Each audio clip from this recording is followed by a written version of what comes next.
So welcome to the Future of Workplace video series. The Future of Workplace is a video content series that aims to feature companies that are pivoting early back to office solutions. In this series, we interview leaders, managers about their thoughts around the hybrid movement and how their businesses adapt to such changes.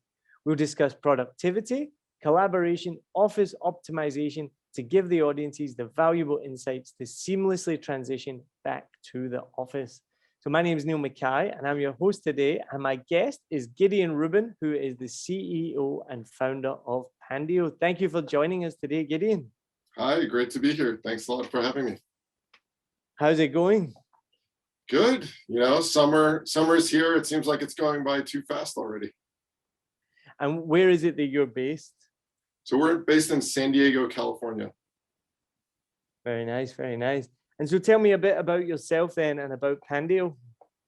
Yeah, so I'm a serial entrepreneur. I've done multiple startups over the years. I have a master's in management science where I focused in applied statistics. So I've always used that sort of data science and big data background. And essentially in the past, I've built software exploiting certain insights or models that I've built around large data sets. And so with Pandio, you know, what happened was I was supplying large amounts of data to mapping and navigation companies. So Google Maps, Apple Maps, Waze, TomTom, those types of companies. And I realized that whatever I do next, I'm going to have to rebuild that big data infrastructure.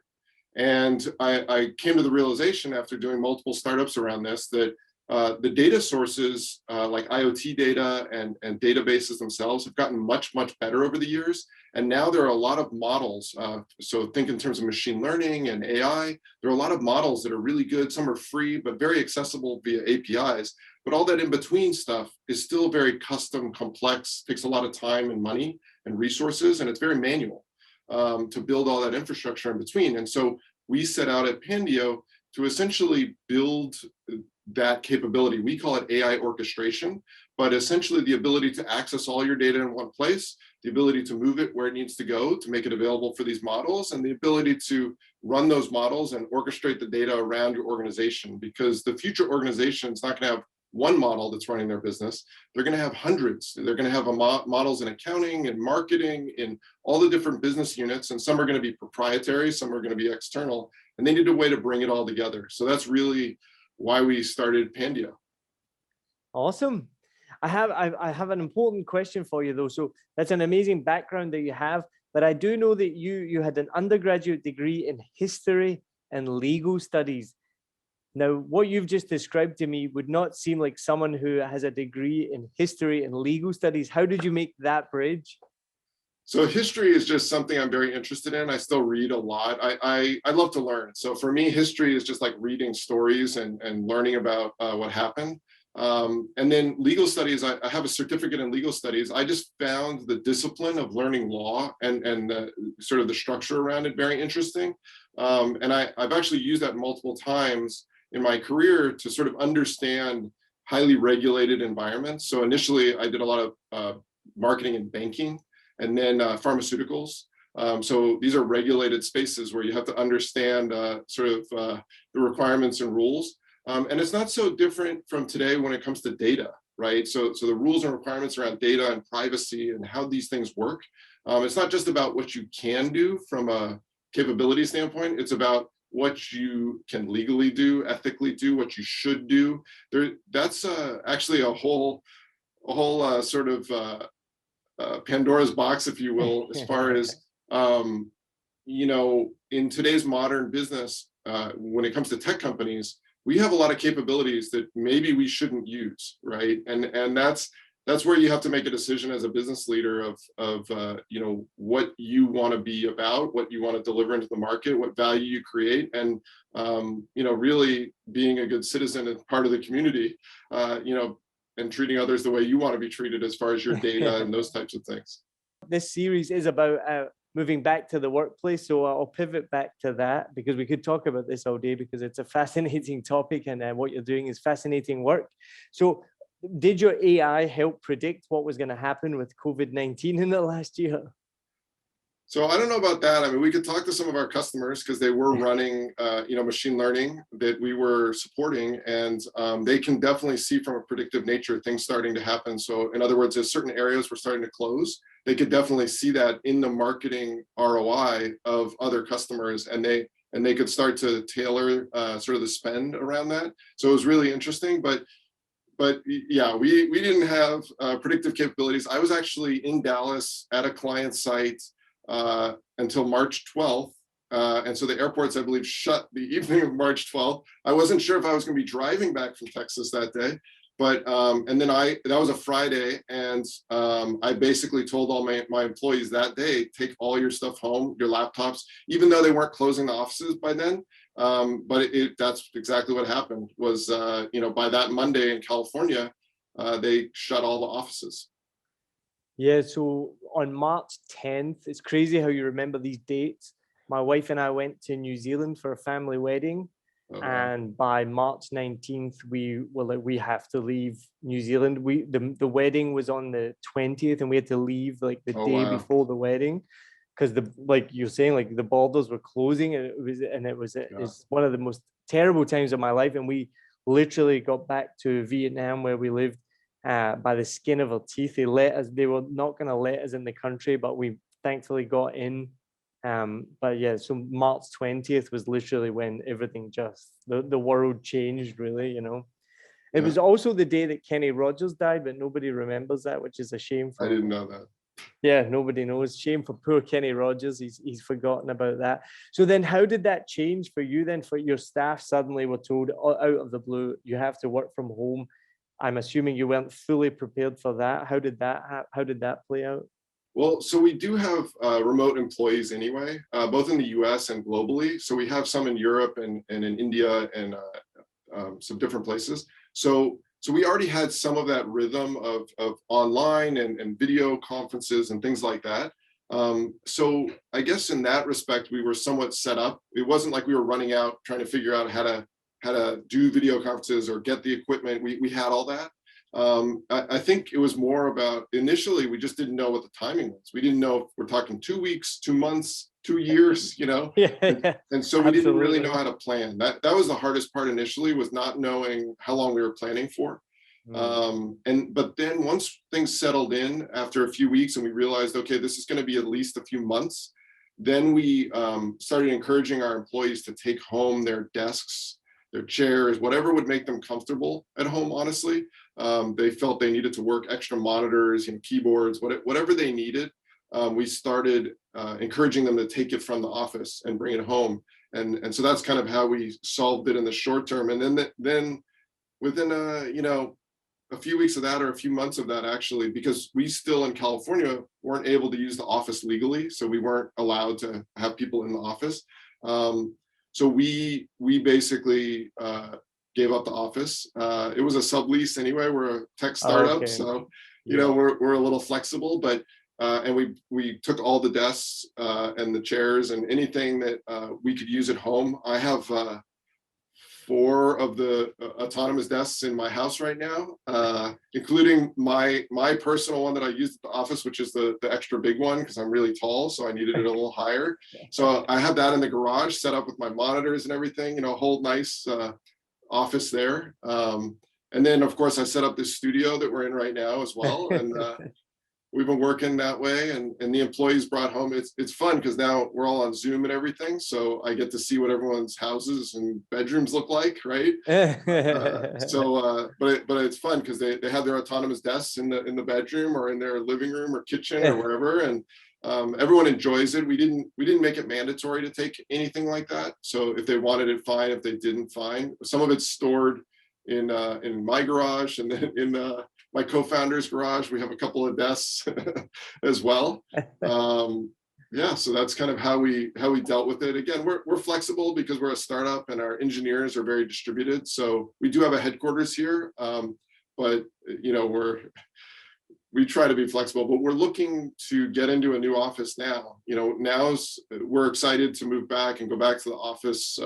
We're all vaccinated. Everyone in the company has been vaccinated. And so we feel pretty comfortable getting back with just our team in the office. And So we actually are making an offer this week on a new office space. So we're excited and hopeful that we'll be back in the office shortly. Awesome. So I guess my question is, so before the pandemic, did you have any remote working at all? Or was it, obviously you said you had some people in different locations, but the staff that were in the office, was there any flexibility in terms of working from home? And then how has that changed? Does that now change your way of working, that it's now more of a hybrid model, or you're talking about getting a new property? Are you moving everyone back into the office? Yeah, so we definitely, we already had a little bit of a hybrid model. So different teams, especially engineering, is distributed. So we have engineers in San Diego, we have engineers in other places in the US, we have engineers in India, in Eastern Europe. So that's already sort of remote, essentially. Yeah. So even the ones that are here, you know, they go into an office or the conference room and they get on their meeting with the rest of the team, right? So in that way, I guess we were a bit remote anyway. And those engineers, sometimes they would do those calls from the office and sometimes from home. We you know, aren't real strict about that. But we are strict in terms of when we're having in-person meetings and you're local, then you should be in person, you know? So, but as far as like how we're going to do it moving forward, I guess the big difference for us is before it was a little more flexible and informal from the standpoint of we have unlimited days off that we give our employees. So if they need time off, they tell us. If they need to work remotely, they tell us. People all the time travel, and I'm included in this group. You know, I travel somewhere and I'm on meetings, you know, when I need to be on meetings, right? So I think we've always had a bit of that culture, but I think moving forward, we're planning on being more formal. So in other words, we're going to say, these are the days that we expect you to be in the office during the week. And then these other days, I think I saw Google or Facebook, they had like the 4-day in the office, or actually it's 3 days in the office, 1 day wherever you work best, and 1 day remote. You know, it's kind of like what they're talking about. So we're thinking of kind of a model similar to that, where we'd have some structured time in the office, but then some parts where we specifically say, you know, work wherever you want or work remotely.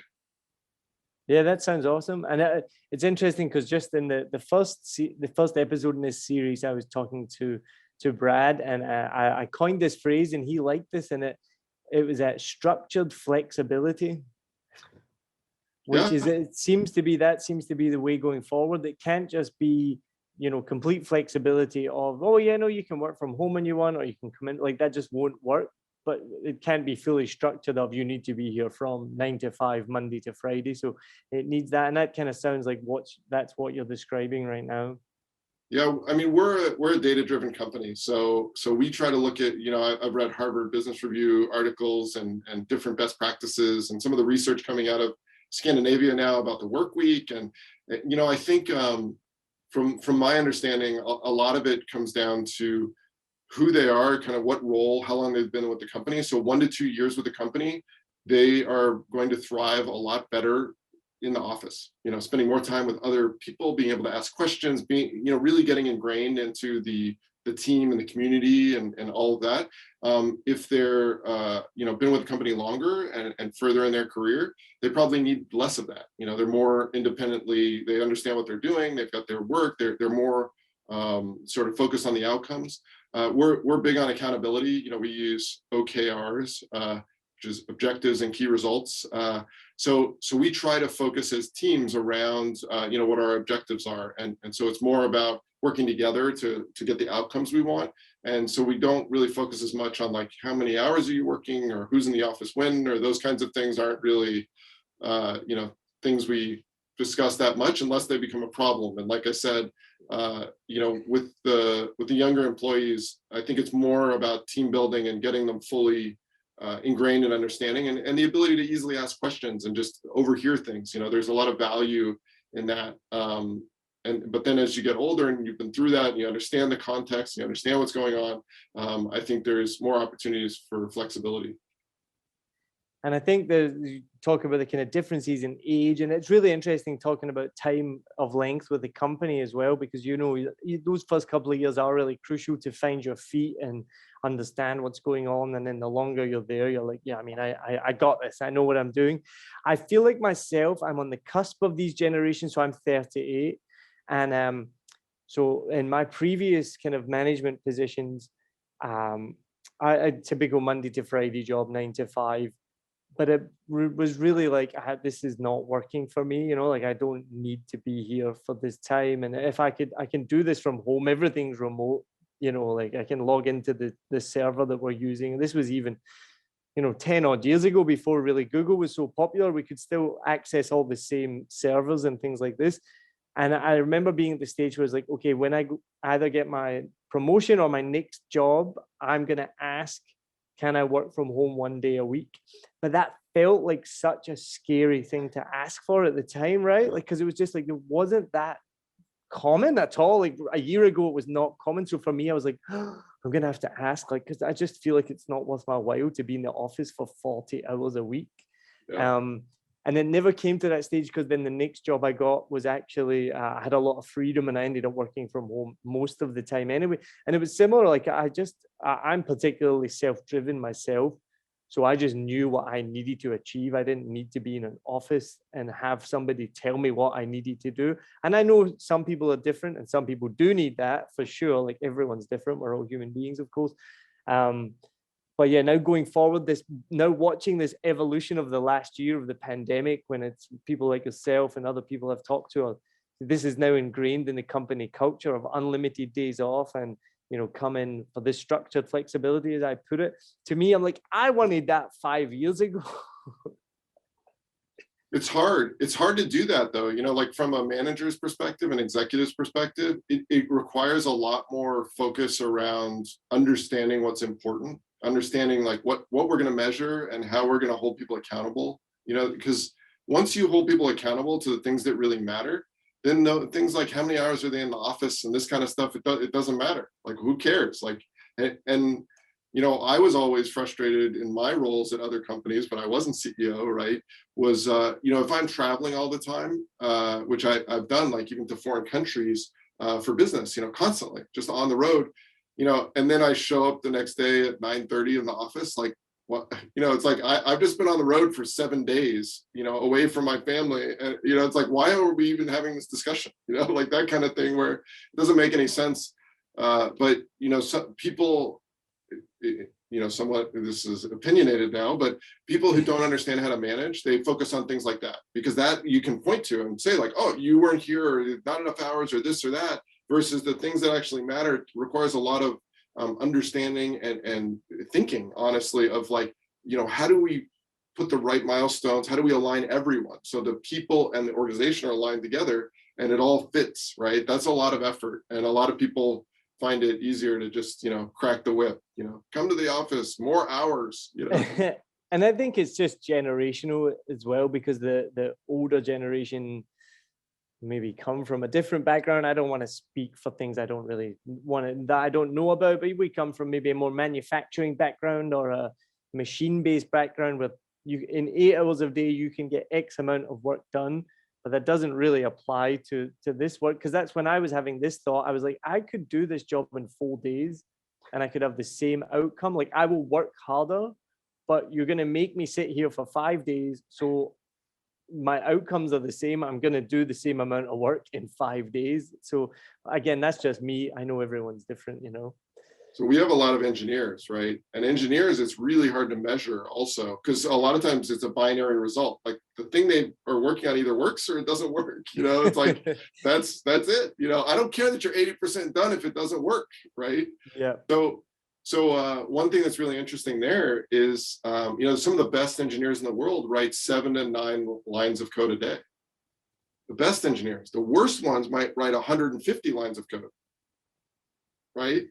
I don't know much about engineering, and maybe some of the viewers won't either. So explain the context around that, because I don't know if that's good or bad. So you don't want an engineer that writes what could be written in 1 line in 30 lines. Okay. It's like an author. It's like an author that can't give you a 1-sentence sum up. They got to give you a 5-page, explosion. Right. Right? Okay. So it's very similar. Like an engineer can accomplish in 7 to 9 lines of code, a huge amount of functionality, but also it's architected correctly, right? So it can be plug and play, it can be built on other things, it makes sense, it's the best practices, etc. Whereas a poor engineer can make it work, they can, but it takes them 100 and something lines of code to like figure out all these things and get it all working. When a top tier engineer, they understand how it's set up and they leverage the code itself to get the outcomes they want, right? Right. So it's not so dissimilar with just general employees, marketing functions, other functions, where oftentimes you have these outlier employees that can deliver a huge amount of output with a lot less input. And to me, why should they be penalized, right? So in fact, those are the ones I want to elevate and figure out ways to challenge them and keep them engaged and keep them, because a lot of times they get these 10x results, right? They tweak something in the process or figure out some different way, or they get efficient in some other things they're doing. And yes, their actual level of effort might be much lower, but their outcomes might be much better, right? So that's where for me, I focusing on management science in my master's, it's all about like process improvement, and Six Sigma and that kind of stuff. And it's statistical analysis of processes so that you can continue to improve them. And so even business processes you can make into mathematical equations, right?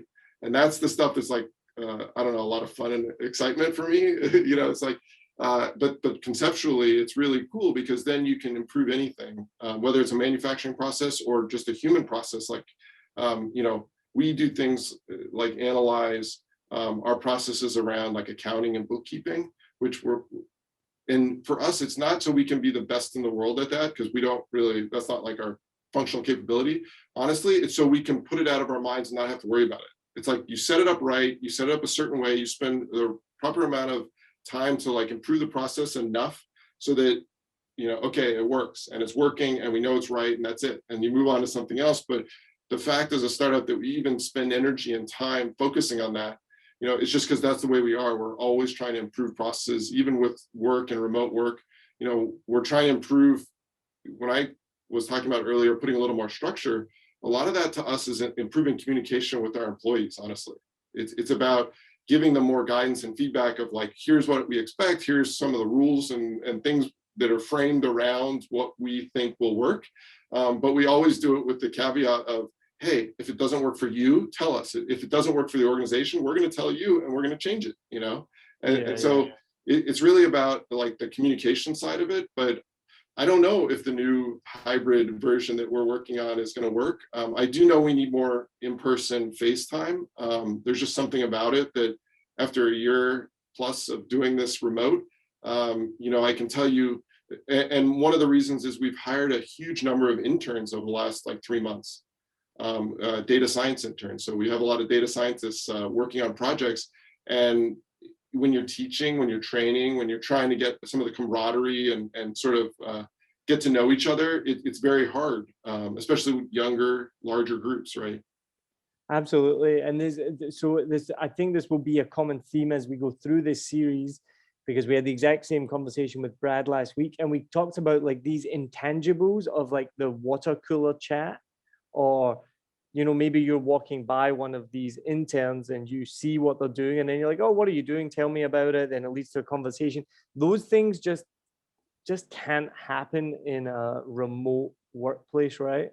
And then also as well, and again, we talked about this as well, the camaraderie of the team, and especially for a younger generation. When I was in my 20s, I took jobs because they were so much fun. They had nights out where everyone hung out together. That was literally part of the company. I became a manager in the company, and part of the company, ethos was we are going to have fun and create fun nights so that people want to work with us. So we go out and do bowling nights and drinking nights and all of this stuff, which is difficult to do when you're in a hybrid workplace. So what are some of the challenges, including what we've just talked about? What's some of the other challenges that you've had moving to this hybrid work?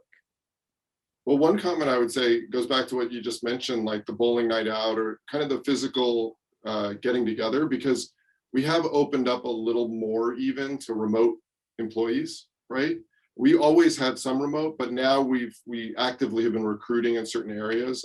California employment law is challenging for any company.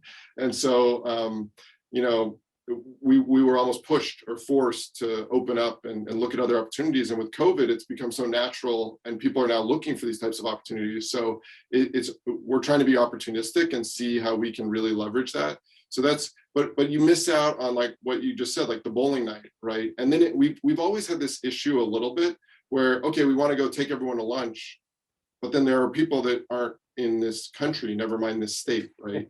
So it's like, then what do we do? And then we've done things like give them gift cards and stuff like this, so they feel at least a part of it. But it's still, it's a challenge. That stuff is a challenge, and we feel bad. We're not at the point.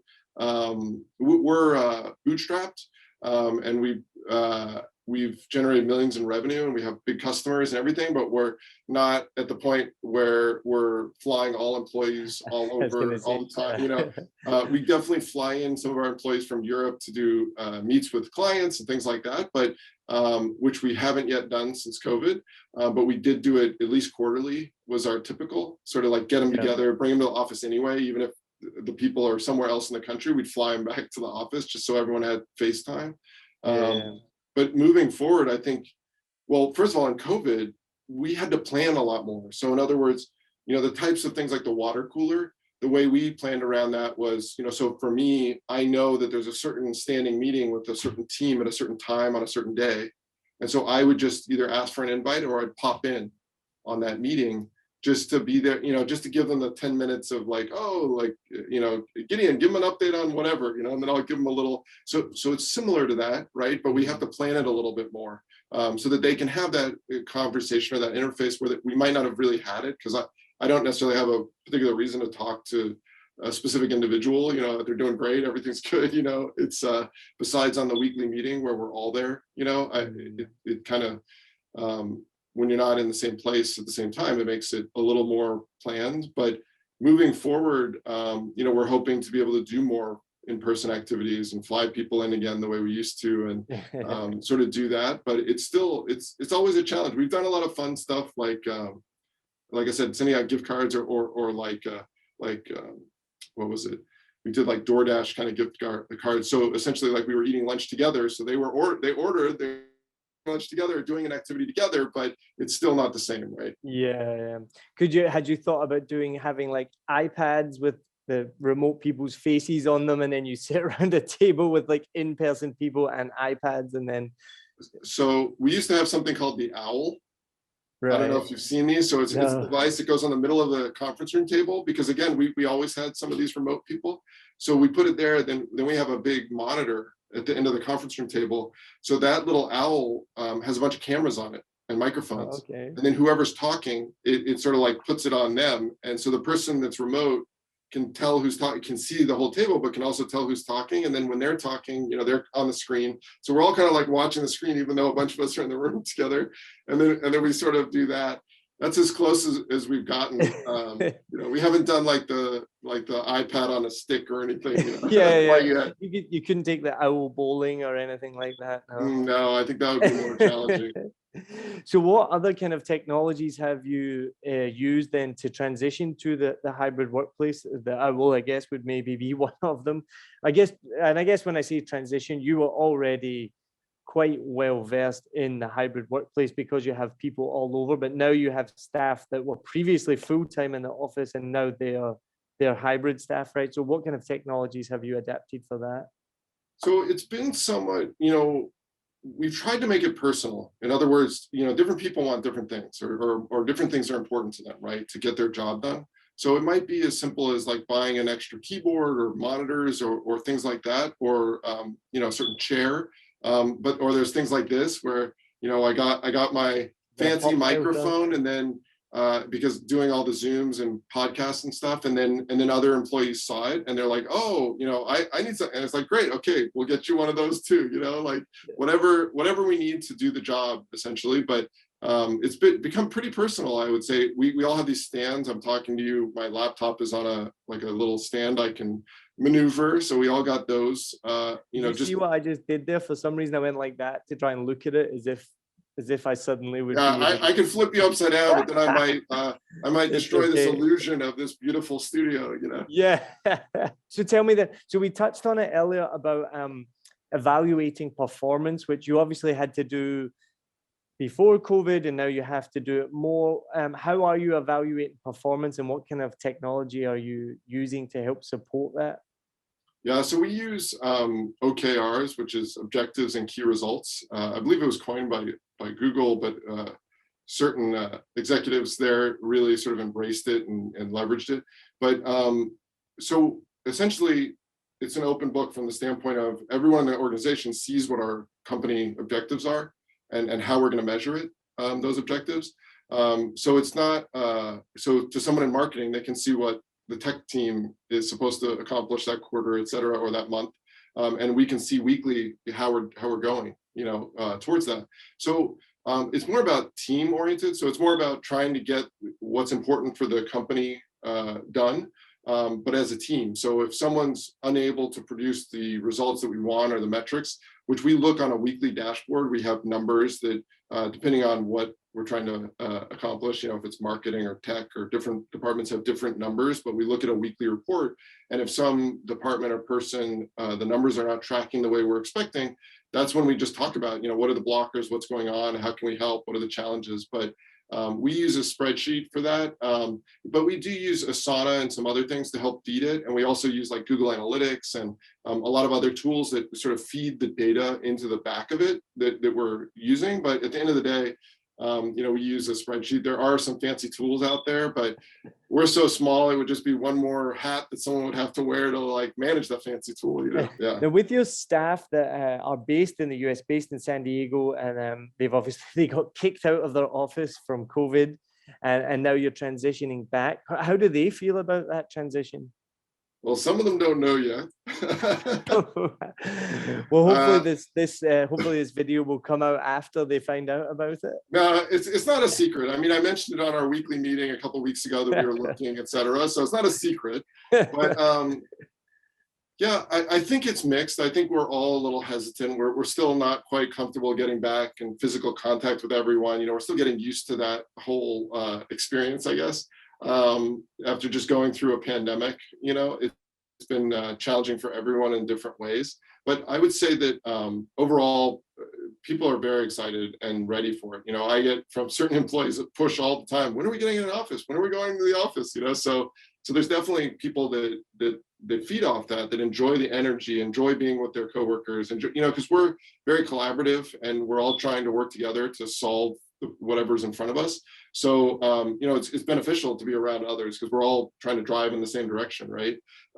So there's definitely that. And then we also, some of the younger employees too, like you were mentioning earlier, they love the camaraderie. We do things like, happy hours and go to dinner or lunch and do these things, but in addition, they do it on their own, right? So even if it's not company sponsored or whatever, oh yeah, what are you doing? So, okay, let's go for dinner or do this or drinks or, grab coffee. So, we enjoy spending time with each other. I guess we're lucky so far in that respect that, we still like each other.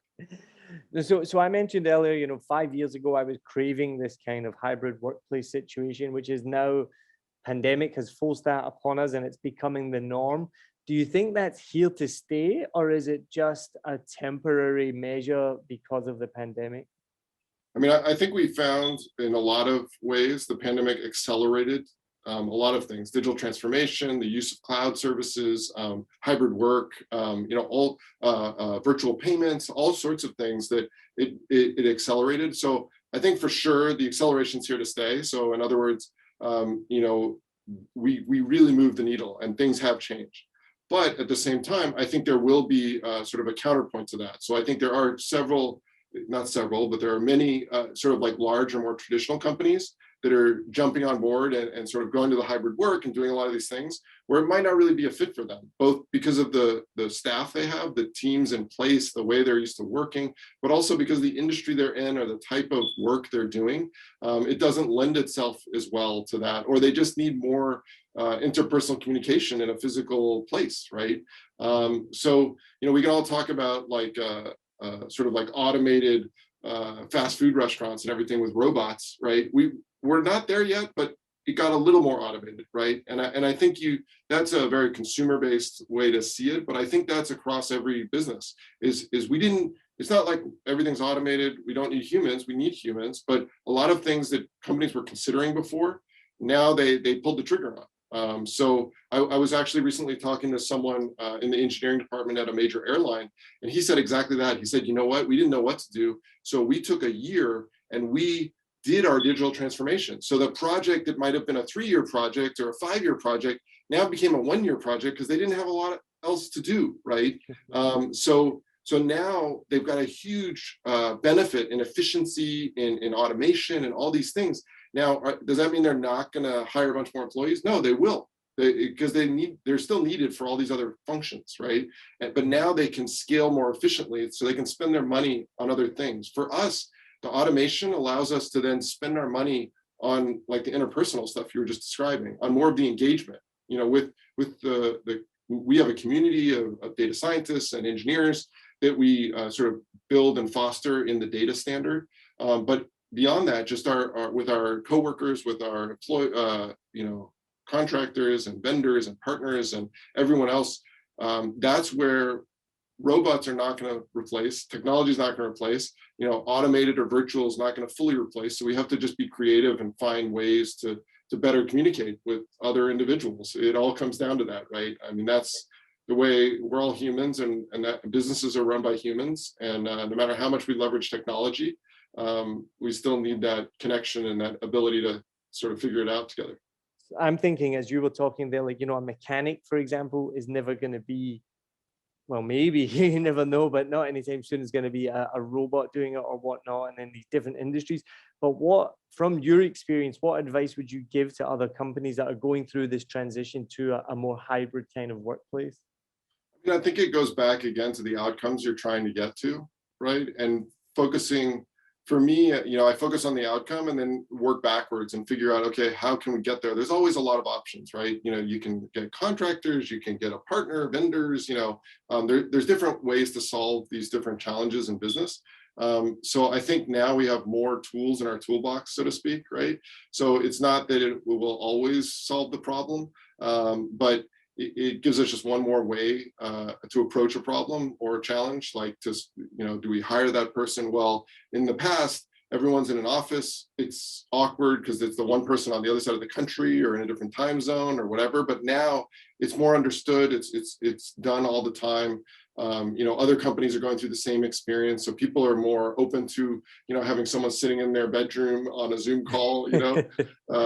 It's funny, I spoke to just a quick anecdote, a founder and an executive of a unicorn company, $1 billion valuation company, and we were talking, and he's sitting there in his bedroom with the bed behind him and everything, and it's just so fun to me, because I've always been kind of in this world of entrepreneurship where there've been a sort of a mix. But nowadays, it's even these bigger companies, even these highly successful companies, it's okay, it's understood, So I think we had an acceleration of that. Some of it is very casual, right? So it doesn't work in every industry. If you're in banking, you probably don't want your bed in the background, financial services or something like that.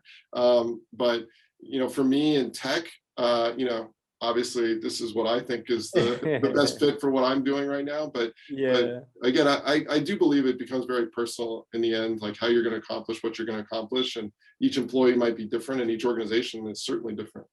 Yeah, for sure. And it's definitely perceptions have changed around like Zoom calls and whatnot. And again, like you said, it's different for every industry, but people are just more understanding now that people have kids at home. And if your kid runs behind you, or I have a dog, and if the dog barks, it's like, well, everyone's like, yeah, I mean, I'm the same as well. Whereas maybe like a year or two ago, you'd be like, oh, can you get your kids under control? Why are they in the Zoom call or whatnot? Now we're much more understanding. And the one that makes me laugh is, have you seen the one where the guy went to court on a Zoom call and he couldn't change his video, so he looked like a cat, and the judge is like, what is going on? He's like, I'm so sorry, Your Honor, I can't change it. It's it used to be my first startup. I had my headset, and I'd be on calls and I'd be at home, and our oldest daughter was an infant at the time, and I'd be sitting there changing babies with CEOs of multi-billion-dollar companies that I'm negotiating with while I'm changing my daughter's diaper, muting and unmuting, and then when she was a toddler, there were times I had my cell phone, my cell phone would be over on the table or whatever, and she'd stumble over and push redial and hello? and then hear someone talking, and I'd run over, and it's that CEO I was just talking to. That's like, now he's at home eating dinner with his kids, and he thinks I'm calling back. It's like no, put that down. But now it's it's just part of I guess everyone's life. So to me, it just has become more normalized, I guess. Yeah, definitely, for sure. Well, I'll finish up. I've got one last question. So obviously, COVID-19 was a massive black swan event that not some people predicted, but not many people saw it coming. Obviously, I'm sure you agree, it's reshaped the work environment. Exactly how do you think it has reshaped that work environment, and how can we prepare for another potential event like this? So for me, I look at the office a little differently now, honestly. So I look at the office more of a hub. I want to make it a place where people want to come to hang out, right? So make it a little more comfortable. We always had, free snacks and some of that stuff, but we want to make it more comfortable, and literally more comfortable. Ideally couches and just things that make it a place you want to go and spend time. If you have to spend time working, you might as well be comfortable. And if we can make it as comfortable or more comfortable than your home, then you'd be motivated to come in and sit with your peers and be there and be a part of it. But at the same time, again, it comes back to that being a core, but not you have to be there. That's where everyone is all the time, and really sort of making it more of a collaborative hub rather than everyone has to be there. And but for me, looking at COVID and the information I see, it is a black swan event, or was a black swan event, but we will have more. And to say that it's not predictable is a little bit, I think, naive. We can maybe not predict when it's going to happen or what exactly it's going to be, but we can predict that there's going to be another event, multiple events, pandemics and disasters and all sorts of things. We always had disaster backup plans. We have sort of tiered systems, and if we have to move the entire office somewhere else, we always had those plans, right? But we didn't have the plan of a pandemic. We had a plan of like earthquake, fire, something in our physical city that we now have to go somewhere else. So now we have to have other contingency plans, right? Well, the Pentagon are now releasing more stuff about UFOs or the flying objects, which I'm a bit like blown away. So maybe that will be the next Black Swan event, that we need to be like the Pentagon or NASA are going to be like, guys, this is for real. So maybe that needs to be in your next sort of disaster planning. If the Avengers don't come, then we're screwed. Well, we're here and ready for the military and the U.S. government when they're ready to implement AI and counter these international or global foes of aliens or friends, depending on how you view that, I guess. Who knows what's happening? I was going to suggest that you look up a company called Trade Me, which is based in Wellington in New Zealand. So I used to live there. They're one of those companies that you're talking about being comfortable. Like, they have a slide in their office, so you can slide from one floor to the next instead of taking the stairs. They have like a keg of beer set up. So like whenever you finish work on a Friday, there's no set time. Like, you just go over and you hang out with some people and you pour yourself a beer. And they have a whole bunch of like a games room. Like, there's no set breaks.